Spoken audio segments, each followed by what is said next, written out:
Good morning, good afternoon, good evening, everyone. I'm Taylor Watts from Watts Investing, and today we are doing our usual monthly challenge update.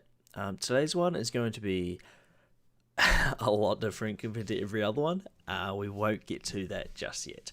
So basically, in our last video, we guessed our dividends received to be $17.50. So we'll jump straight into that, and basically we'll see if anyone else had a wee cheeky guess as well. We didn't have anyone guess last video, so that is fine. It looks like I am the reigning champion this month, but we'll just have a look at what we received. So if we go through to our next chart, we've got everything in here. We've even got summer December coming in, so keep that in mind if you're looking for a cheeky guess. We're already at $20 in December, and we'll just add a wee dollar sign on those. Bing bang bosh.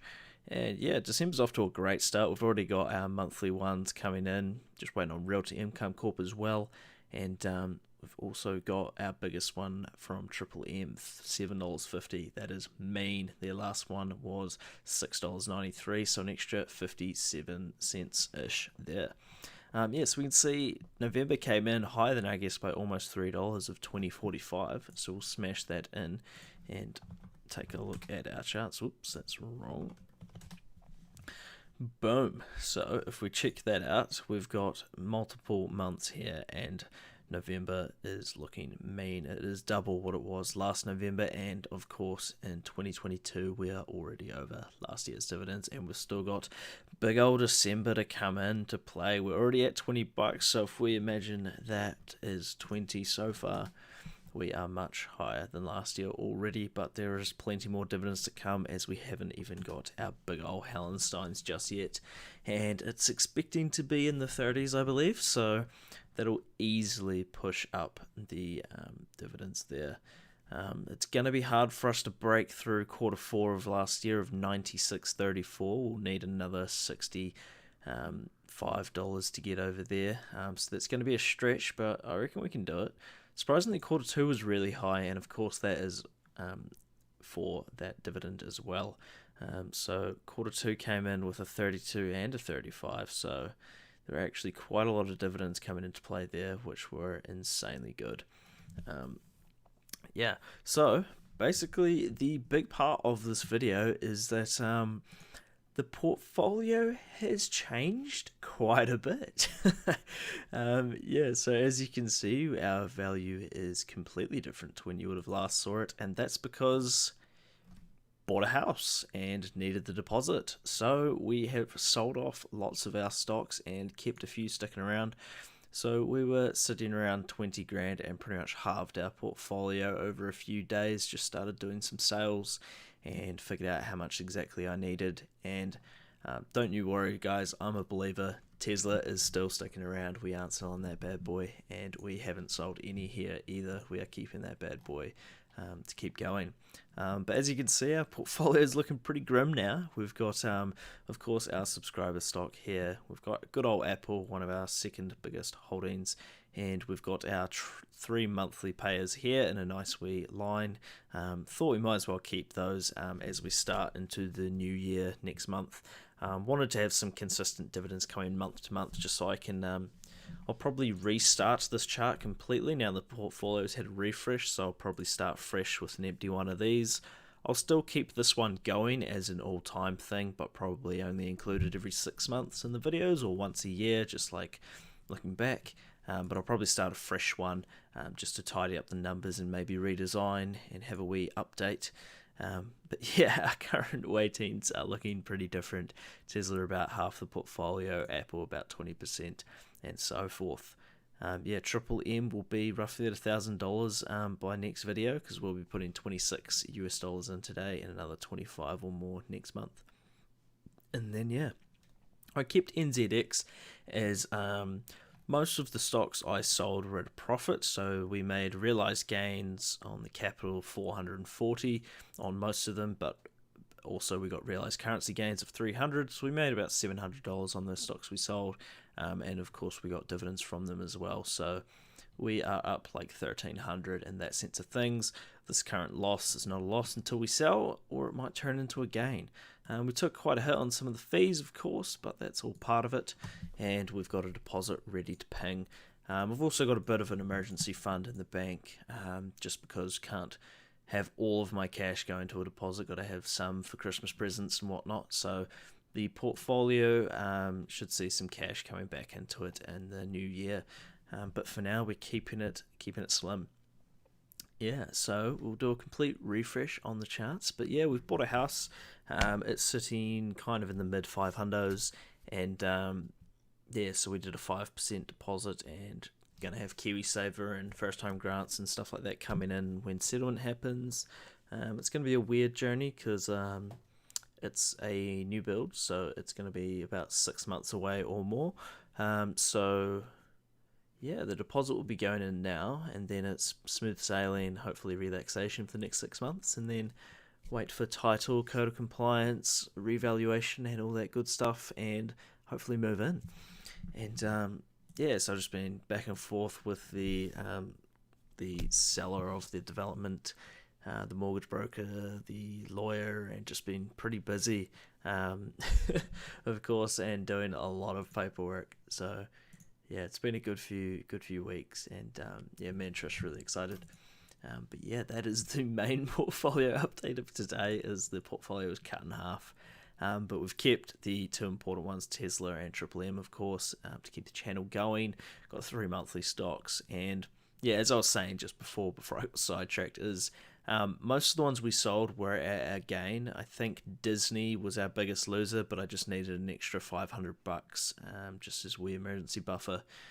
So Disney was down like 30-40%, so we just sold that at a big loss because I didn't want to sell any of these that were up for any of that cash.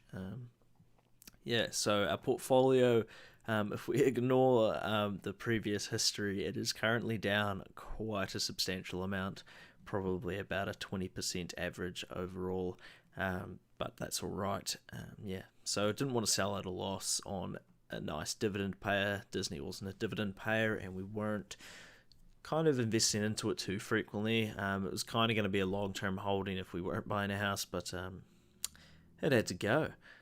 So we kept this one because this one brings in a lot of good dividends as well. Last one was $8. It'll probably be way over 10 because this was based on 290 shares. Now we've got 400. So by the time it pays its next dividend, we might be at double. So we'd probably get 16 in dividends or something, which is pretty good because that's about another 10 to 15 shares worth of just in dividends, really. So if we get another 10 shares and it pays that much, it's a 40 cents buffer just from the compounding, or the reinvestment rather, the drip.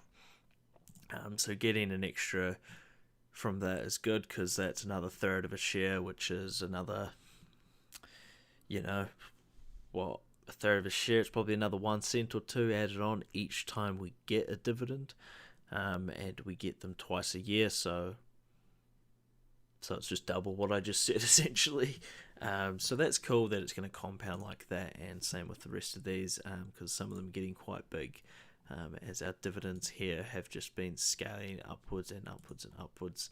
So we've got these going 30, 50, 50, 60, 60, and hopefully towards the 70s.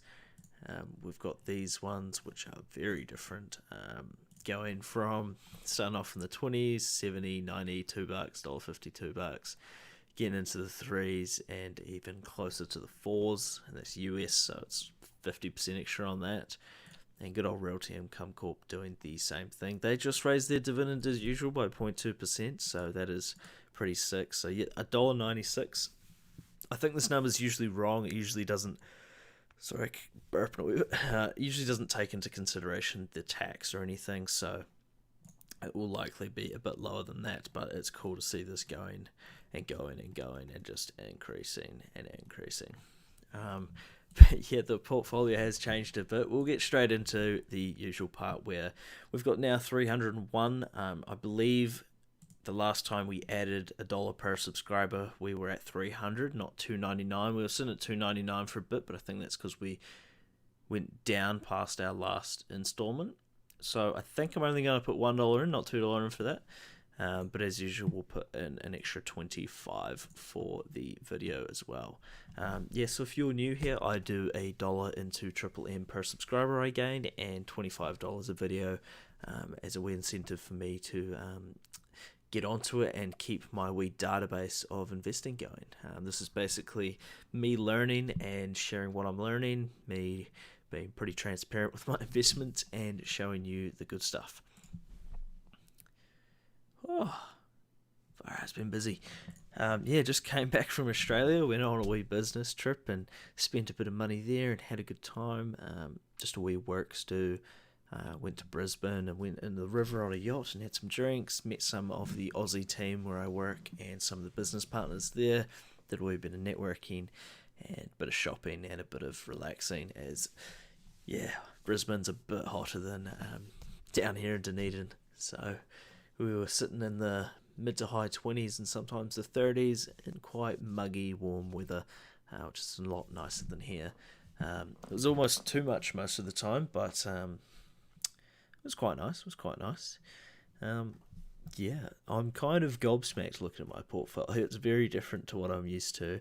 And it's going to be a different year because as we can see our graphs here, I think in January we will get over $6 though.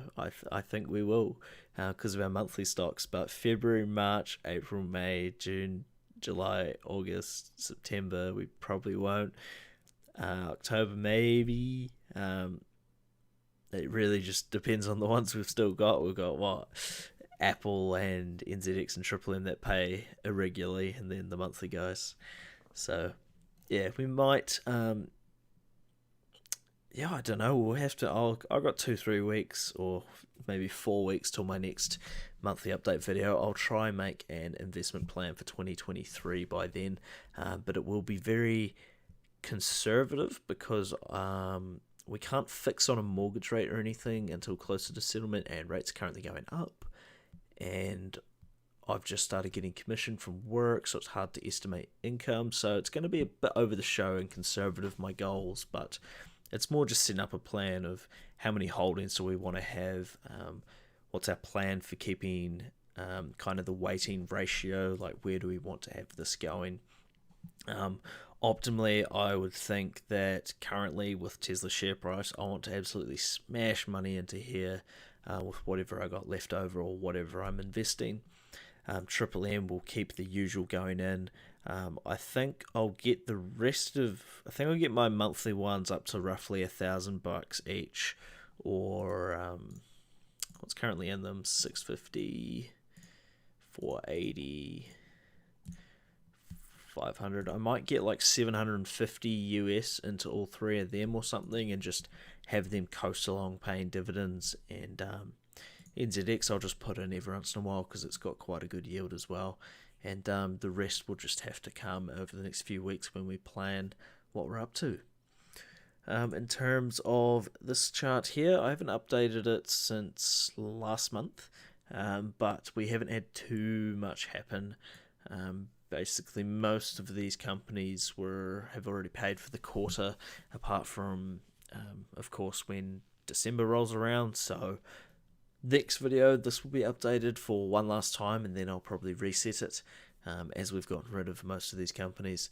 It is a wee bit sad. This was my favourite spreadsheet of charts, and it's just because it was so beautiful. But we'll keep a few of them around because we've still got Vanguard, and we've still got Realty Income Corp and QYLD, and we've still got good old Apple here, which is just so good to look at, and of course our Triple M, which is smashing it. But yeah, the rest of them are gone. There was a few that I wasn't too keen to sell, like I wanted to keep my Visa going and Microsoft, like those two tech companies. To be honest, I wanted to keep a lot of them. Hallensteins I was happy to get rid of because it was just a short-term high dividend thing, and I made 20 to 25% on.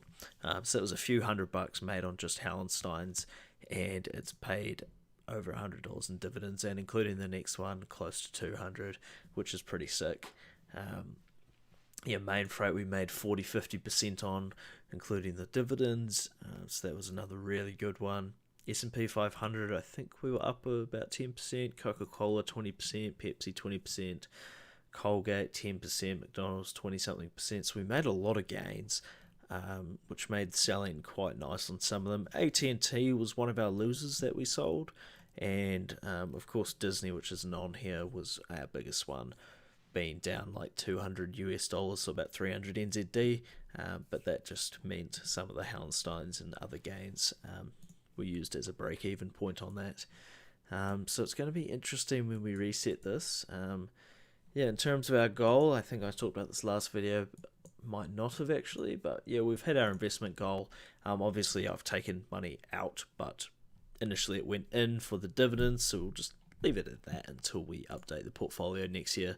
And then in terms of our net worth tracker, which is a work in progress at the moment, might make this page a bit nicer because it doesn't really fit in the screen, and you know what? Don't even know what those are. But yeah, we've got a bit going on. Essentially, what's happened here is pretty sick, and we're bringing our net worth into the positives, and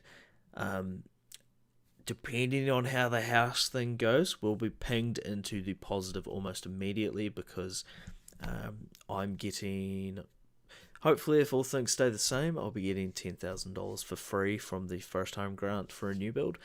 So that'll instantly put me from this to plus 1.2. If the property valuation comes in as paid for or higher, that's another thing, because we own some of the house now, of course.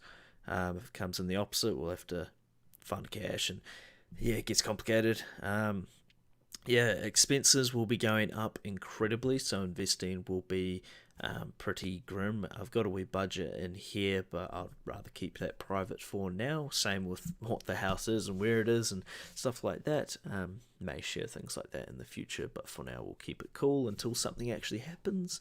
But essentially we were investing kind of 1 to 200 per week for the past few years, hence how we got to about 20 grand invested over 2-3 years.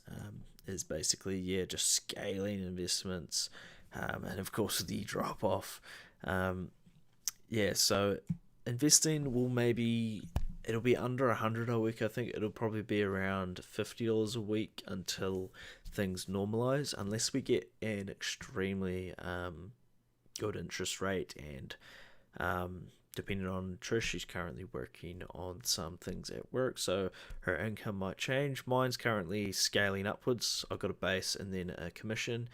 As I'm getting better and better at the job and learning more and understanding it better, that's changing for me as well. So kind of for the last few months I'll be getting base, and then comms are coming in, like my last pay and the next one. So that'll be scaling upwards as well, so the budget will have some flexibility. And of course we've got to save some cash for things such as paying lawyer fees, and if we move in we won't have certain things like a couch or a TV. That's pretty important to living in a home, and other furniture like that, tables and keys, and yeah, there's a lot going on. It's going to be a busy year. But that is generally our portfolio update for now. We haven't sold our Tesla, and that is the one thing that I wanted to not do if I was buying a house, is I didn't want to have to sell my Tesla to buy a house. And we've kept true to that, and it's been a mission trying to figure out how we're going to do it, but we've done it. And I think overall, by using my kind of principle of not selling Tesla, we've actually found, out of all the properties we looked at, our best option, and I'm pretty stoked for it. Hoping all goes well and the OCR rises aren't too high. We've got a bit of flexibility in us going forwards, but of course the better, the less money we spend, the more money we invest. So basically, yeah, this is our portfolio. It's pretty grim, but our dividends for December are looking bright, as I sold all the shares after or on their ex-dividend date. I wanted to clean sheet December because I thought that would be cool, just to have a nice end of my, well, not end, but a nice finish to this part of my investment journey, and to reset and start fresh next year. So our next video will be our last video with this kind of dividend portfolio, keeping all of this, but we'll move on, we'll refresh this page, we'll spruce it up, and we'll reset and start fresh, back down and scale everything nicely and tidy up some things, and maybe customize this to be a bit more, maybe a bit more automated. I don't know if I can be bothered doing that because that gets complex fast. But maybe just having like a landing page where I can just have everything on the screen and scroll down through all the stuff, and then have the more ugly kind of stuff hiding around. But yeah, thanks for tuning in, guys. It's been a busy period, and I hope we keep the channel growing. I hope we keep the channel going, and yeah, I'll keep you guys updated because we're still in the due diligence can't even say that word very well anymore. Said it so often. The due diligence period of our kind of purchase, and we're just getting some stuff sorted. So still got some busy times ahead of us, and with Christmas and taking some time off work, it'll be nice to just relax in the coming future and just to chill out.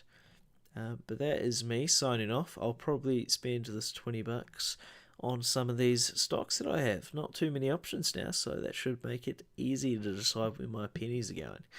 But yeah, stay tuned for next video because that'll be a nice final send-off for the portfolio that was. And then the video after that will be the portfolio that will be. And yeah, cheers for tuning in, guys. I'll see you next time, and happy investing.